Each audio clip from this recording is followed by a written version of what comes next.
Join me as I talk with people who express their creativity in ways that can inspire the rest of us to recognize our own creativity. What if creativity isn't an act per se, but instead it's a way of responding to our lives, one that can be both learned and cultivated? That's what I'm talking about with my guest Todd Reynolds today. I don't even know how to describe you, Todd. I will say this much, that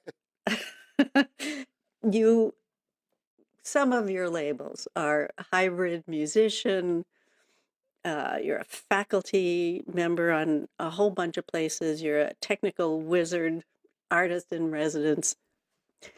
Your background is so rich and so diverse. So without reading your extensive background, how would you describe yourself?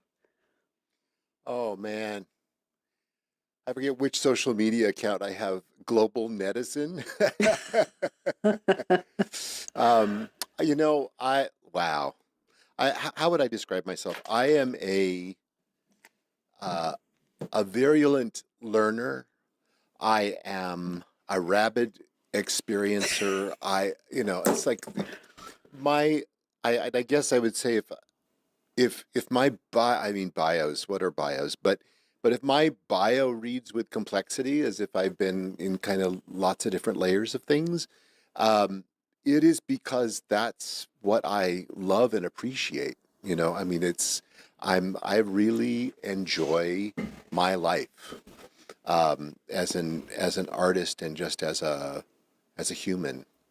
And it's really all about learning and new things and trying and risking and everything that I get to touch in my life and I've had the good fortune of touching is rewarding to me. So I guess that's the person I am. I long ago learned that it wasn't about what you do, but about what you pursue. It's like who you are Mm. isn't about what you do. Who you are is about the possibilities that you try to open for yourself and others. Mhm. So that's Yeah. that's who I am. I can't get any more specific about it than that. I wish there was a title that would fit into, Because we but because we need titles, right? We need well, descriptions and like boundaries for right, ourselves. easy handles. Yeah, we need handles. Everybody needs Right. handles. It's a human Yeah, of course. So, what I've been really interested in lately is talking about creativity, not just from the standpoint that it's good for us, but that whatever form it appears in, that it's a means of grounding and centering. And especially right now in the world we're living with, trying to live with or adjust to, I'd love to have your thoughts about that, about creativity, art, music, all of that as a way of finding our footing again when it's so rocky and uneven. being. I guess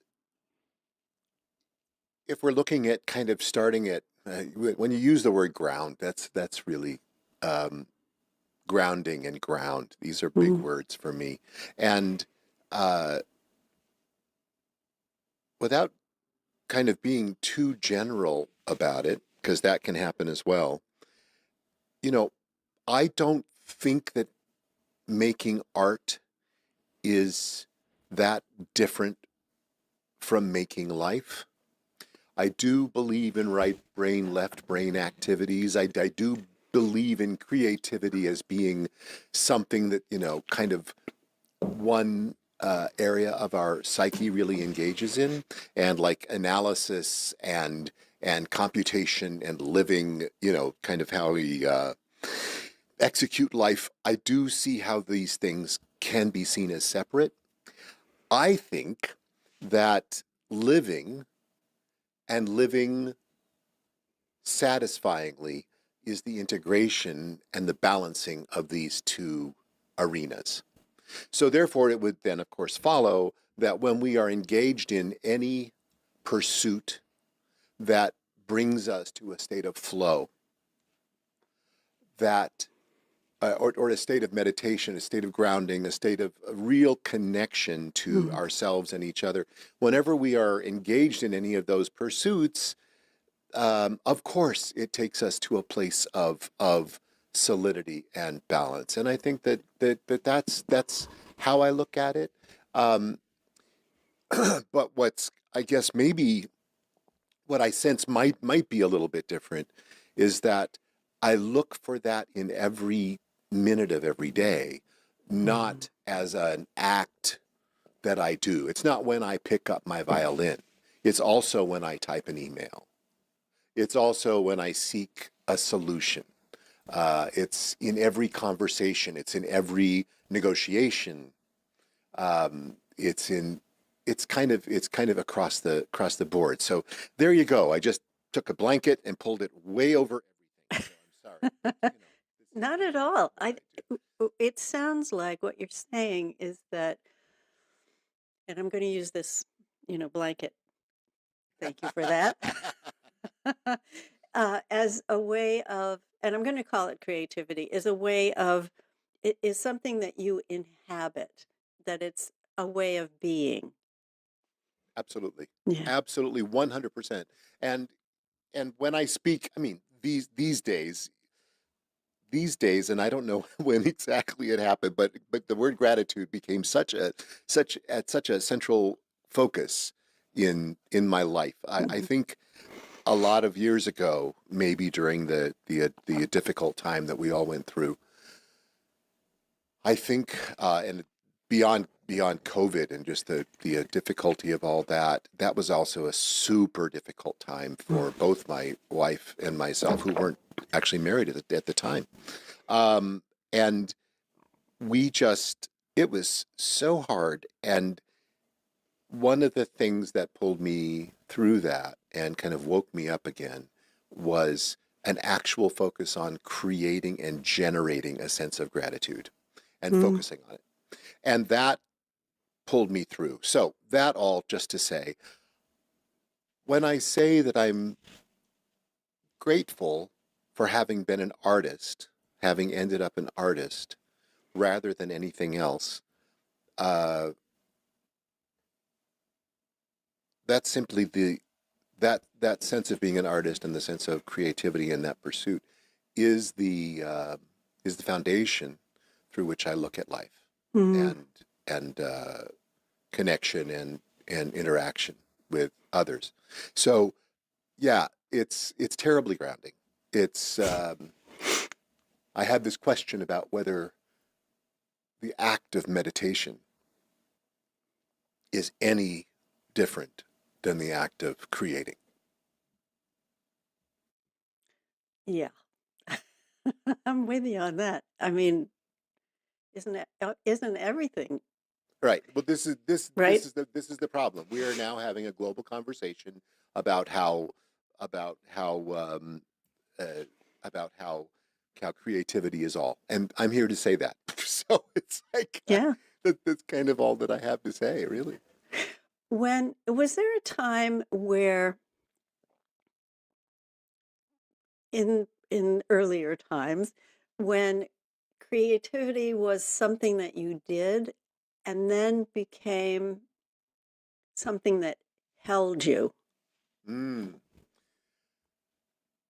I what occurs to me first is just to say that my way of being now is, of course, as I guess it's not saying much, as with all of us, my creativity as a child was not that present. Mm. Uh, I was given the violin when I was the age of 4, and without going too much into childhood and all of the complexities of being a child, that some of the things I remember as an only child was my mom, getting me a set of blocks that was made by one of our family friends who was also a Mm. clockmaker. So he made this set of blocks that was in a beautiful box. They were beautiful blocks made out of cedar probably, and they were in a box, and it was gorgeous. And she said, "Play with these." I literally had no idea. And as an only child, mom and dad didn't necessarily play with me the Mhm. way a child would play with me. Of course. They certainly didn't have. Dad was away at teaching high school. Mom was doing whatever she needed to do, and I was alone. I was alone a Mhm. lot as a child. And so I wasn't able to like create out of thin air. And so I think that that kind of rub impacted me all the way through. Mhm. And as I began to learn the violin and get better at it, and kind of, the violin was my sense of identity. It was it was my self-esteem. It was something I was good at. It was something that I got kudos for. I got pats on the head for, and it was one way that I could get some of the punishment to stop.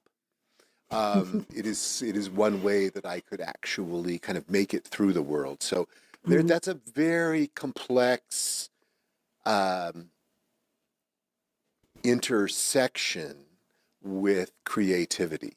Mhm. uh, I wasn't encouraged to just make up things by myself, and anyway, it was I could go down this road, but then I would be kind of doing therapy with you, and which sounds like a great time, but maybe not for your listeners. So I would say rather that it's really interesting for me to go back and look at creativity as I was growing up.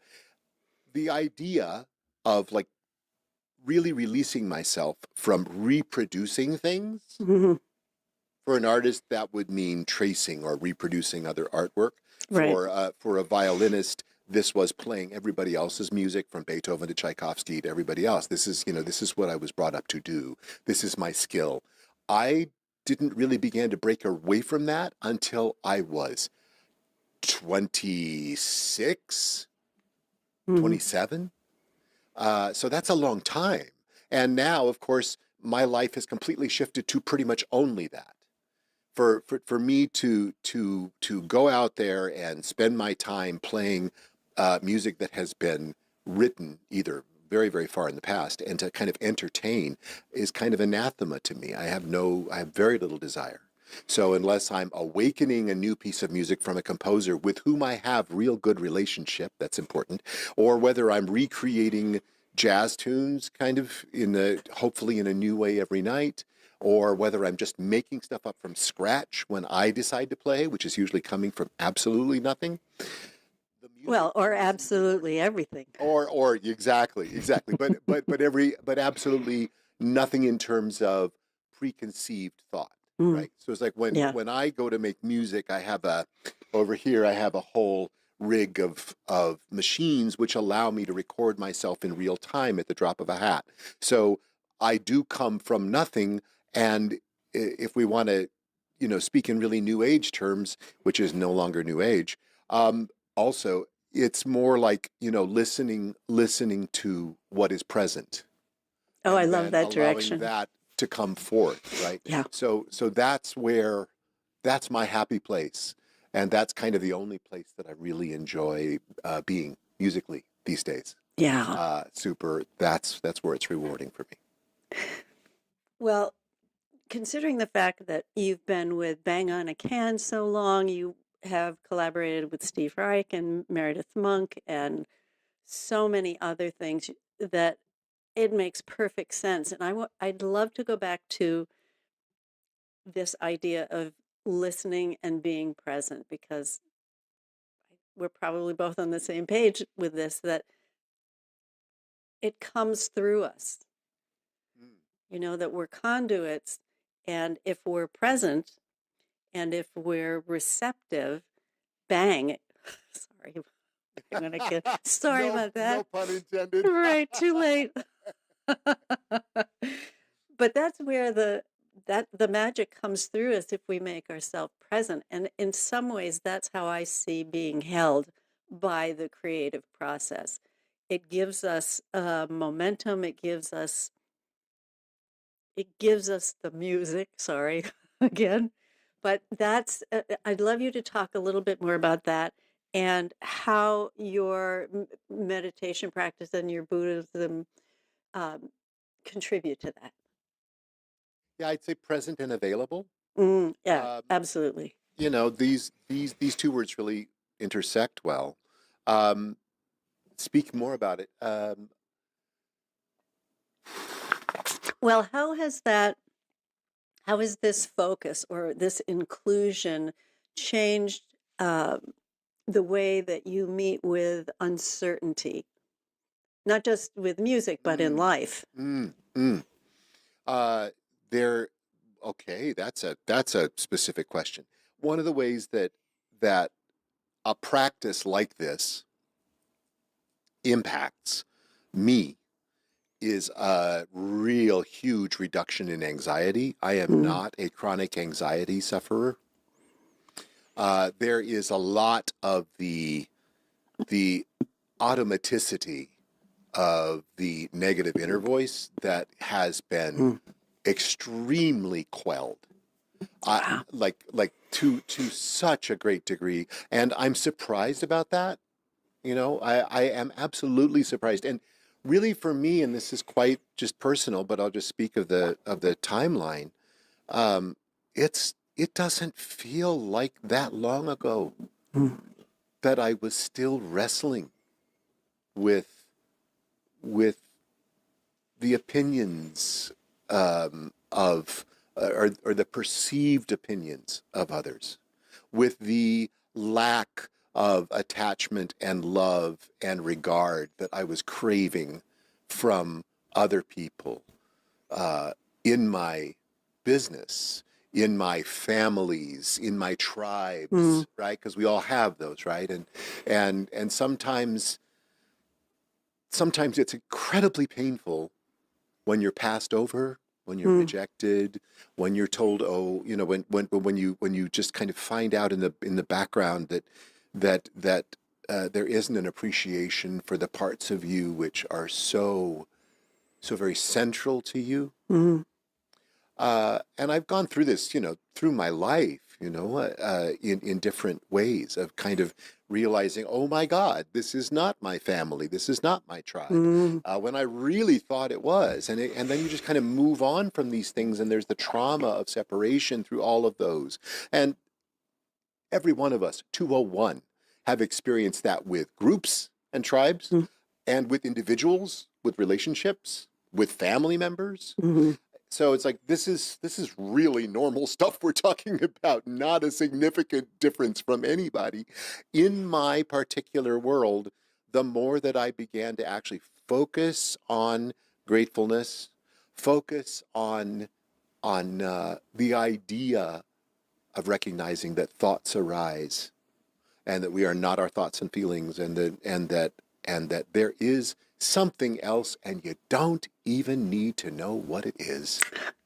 Just the idea of being able to put a certain amount of distance between the automaticity of thought and you. Yeah, That investigation is worth more than anything. yeah, So yes, a reduction in anxiety, more of a better connection to others, um, a desire and curiosity and a listening mm, for what is present through interaction and in just my own perception of what's going on. yeah. That's it. Well, that's a lot. So you are a master at spontaneous composition, and there are undoubtedly listeners who equate structure with safety, Mm, and interesting. this could sound scary to them. So Mm. what have you learned about the kind of safety that emerges when you take away the structure? Oh my goodness. Wow. That's a really, really awesome and such a perceptive question. Wow. Thank you for that. It's what have I learned? Can you say, just for my, can you say that again? and in a different way. Because I want Uh, to get that, because I want to get that, because I want to get the depth of this question. I think it's like it's meaty. well, I'll do my best. Yeah, Because you do so much spontaneously, I know there are people out there who equate structure with safety. So, what have you found out about what happens, the kind of safety that emerges when you remove structure? got you. So thank you for the repeat. Uh, so here's what's interesting. Structure happens no matter what. The idea that I make a choice to stand in what I perceive as nothingness, it's not nothingness. It's for me, 61 years of being on the planet, which all is now here, present, and available. Now, Plus everything that's available to you that's just waiting to come through. yes, exactly, and especially if one believes in that particular outside world. I'm not an outside world person, so it's like if you believe in that, even more so. Right, there's so much more available. So, uh, but as I come from nothing, or I call it that. Obviously, it's not nothing. It's every time I say it, I'm caught by the language, and when I decide to stand in that place, here are the things I have to release. I have to release a certain amount of self-consciousness. How do I look? How do I sound? How am I being perceived? So I have to like step away from that and like forcibly say, not now, not today, Satan, in that particular thing, right? So I have to let go of that. And then once I begin, I have to know that the evidence shows that every time I do this, if I listen back, there is structure. How can that be? Well, there is a beginning, Yes. there is an end, Yeah. and then along the way, there are watch points that I didn't necessarily intend, but there are watch points because nothing continues forever. Not life, not hunger, not a conversation. Nothing continues forever. So therefore, there are arcs inside. Mm. Now, the Beethovenian arc, the Tchaikovskyan arc, it's like all of the arcs in music that we study, all of the arcs in the trajectory of movements in the art world, like everything, even the time that we are living in right now, when the Mm. pendulum swings back, oh my God, what will that be? So everything has an arc. So I have to say that when I do something, it's got an arc, and it's got a form, and it's got a structure. So then I'm really excited, not excited. I enjoy looking back at what got created. Yeah. One of the joys about what I get to do is that I can record everything, so I can have a representation. But let's say I don't record it. At the end, I press a button and it all goes away. So this is the uh, form and structure and safety. You have to reconstructualize safety. You have to Reconstruct. you have to rethink you have to reconstruct what safety is. Yeah. We are here having a conversation. If I get really upset that I cannot come up with the right word at the right time and have to be coached by my interviewer, it could be a really miserable experience. But safety and form and structure are also present in the lack of need for form and safety and structure. I feel The lack fine of need. without. Yeah. Yeah, it's like it's as though everything that we think we need, of course, has the other side of that coin. Has what we perceive as the polar opposite. What if there is no polar opposite and everything is a spectrum and everything is a continuum, and we can choose to stand on all of the different points of the spectrum? Mm. That's freedom. That's choice. Yeah. Exactly. Yeah. Choice and freedom are are very, very similar concepts for me. Yeah. Yeah. So let's segue into beginner's mind. Talk about that and what you did Yeah. with that. This is so beginner's mind. Well, one of the things that I was presented with, having played so many composers' music, and let's just say, first of all, that uh, in terms of the concept of classical music, like let's just talk about Western music, because that's my area of expertise. And Western music for me also includes jazz, but jazz is, I think, the truest of American music. Mm, So so so Western and American music. There is I've worked a lot with American composers who are mostly Western European influenced.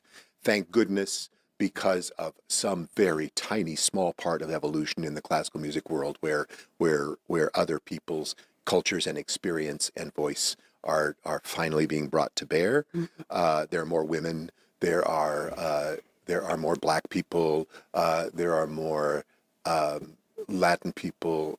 You know, like I said, to a very small degree, but nevertheless, it is present, and I'm mhm. happy for it. So, in this music, one of the things that still is often present is that it is a music of architecture. Hmm. What does that mean?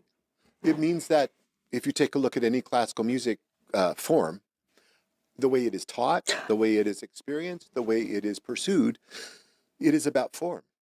Right. It is not about just, expression, right?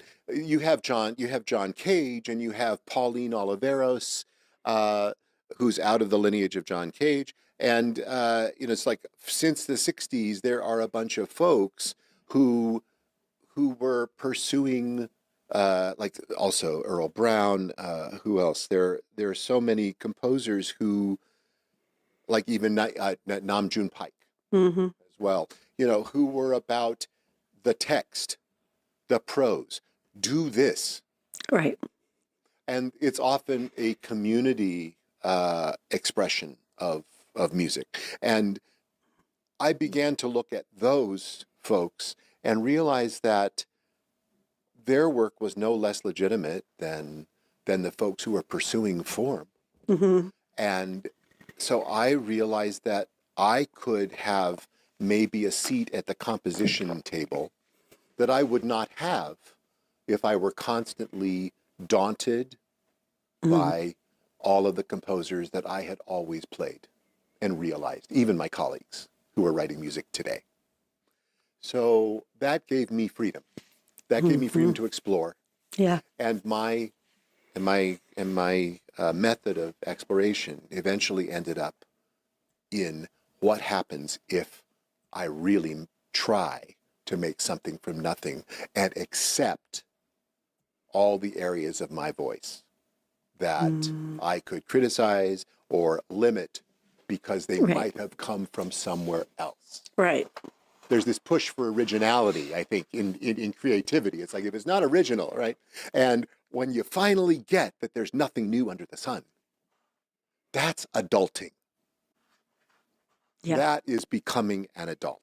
There's nothing new under the sun, and no matter what, there's going to be parts of me which have existed before, and the striving to be completely new is really frivolous. Yeah.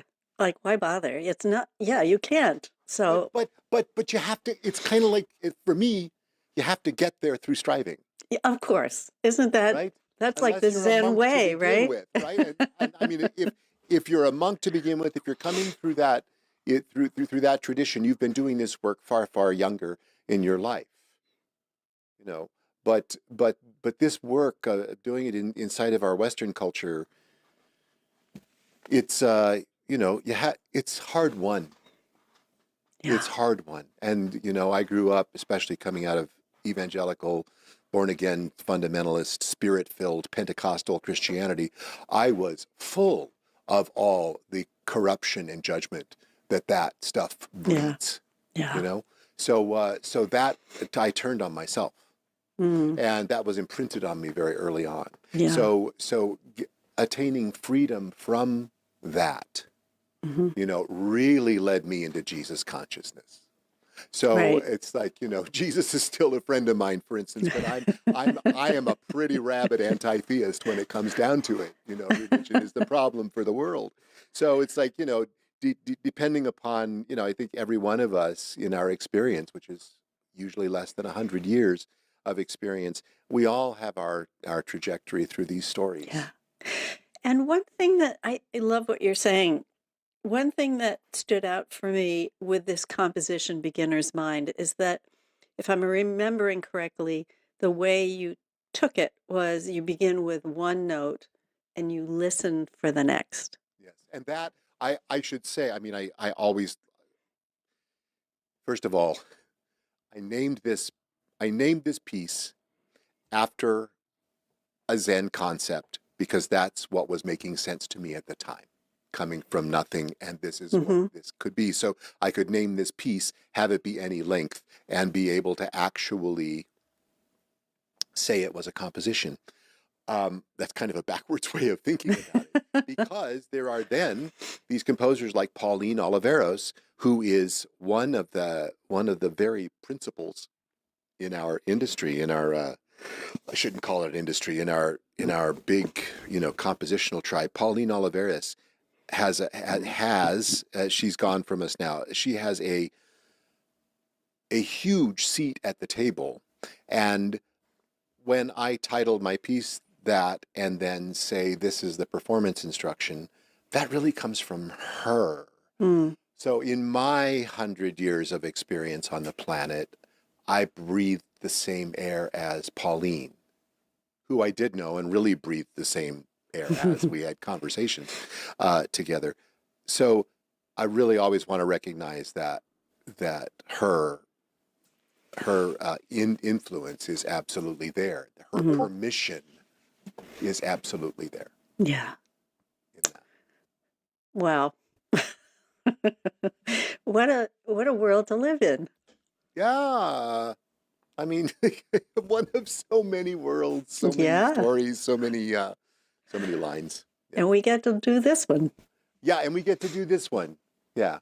And I'm so happy to talk to you always when we're not only at the Christmas table. Yes. Me too. Yeah. So as we come to a close, unfortunately, we'll have to do this again. Sure. If someone feels unmoored right now, that they're feeling overstimulated, they're feeling disconnected or uncertain, what is the smallest, most humane way that creativity can help them regain a sense of orientation without needing, as you've said before, the training or the quote unquote confidence? I'd say the most you're gonna make me cry. Um, Sorry. it's okay. It's okay. I will resist because it's not necessary, I don't think. I the most God, how let me just collect my thoughts here. One of the most rewarding things I think that we can do is to learn something new. Mhm. Uh, One of the ways that I began using social media, and I guess I would probably have to say YouTube rather Mhm. than social media, even though that's a social media device as well. Um, Micro learning is Mm. is something that gives me joy, gives me grounding, and also takes me somewhere away from the unmooredness. Mhm. So if there's anything, like for instance, for me, it was drawing. About 3 or 4 years ago, I was so in not a good spot, not a good spot. And Isabel, my wife, said to me, she's like, I haven't seen you go out with a camera in years. I haven't seen you create anything in years. Obviously, you're spinning. Obviously, this is a very difficult time for you. Um, what would be one thing that you've been thinking about that you might like to do that you're just not doing? What would, just we were looking for things to give me happiness amidst a great depression. I'm like, well, I've been thinking, I used to draw a little, I've never been a drawer. I'm not a visual artist type. And so Mhm. I don't see myself in that direction. Well, I started just like, how to draw on YouTube. And I started just doing YouTube drawing lessons. I found this guy. This was during Christmas.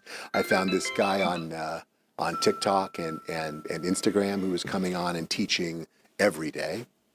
And so I started watching and started drawing. And I'm still not a great artist, but I don't care. That's the whole point. And really making lines on a page that are evenly distributed, making really nice circles became enough. So creativity, if if you think of learning as a creative pursuit, and just for a moment have that be enough, it can be tremendously grounding. It can be enough. Yeah. Find anything that you've been pushing aside or said I can't because, and just pursue it with the smallest scale of expectation possible, and just do it. And I think it can moor you in in the time of unmooring. Yeah. Beautifully put, Todd. I talked so much today, and you set me loose, and I can go. So You uh, did. so so I so I thank you for your graciousness in just letting me find myself in our time together.